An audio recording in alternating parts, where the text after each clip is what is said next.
Bago ka sa USA at gusto mo bumili ng sasakyan, akala mo imposible?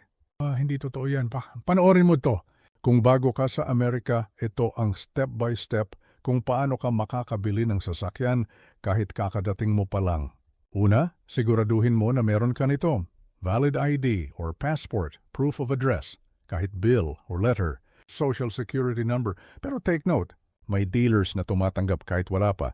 Pangalawa, tanungin mo sarili mo, cash ba or financing? Kung cash, mas madali. Kung hulugan, hanapin mo yung first-time buyer programs.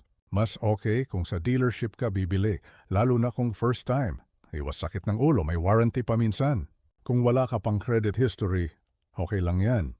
Sabihin mo lang, first-time buyer, new in the US. May mga dealers na sanay sa ganito. Bago mo mailabas ang sasakyan, kailangan mo ng car insurance at sila na rin usually ang mag-aasikaso ng registration at plates. Tip ko sa'yo, huwag basta-basta pipirma. Basahin lahat ng papeles at magtanong kung may hidden fees.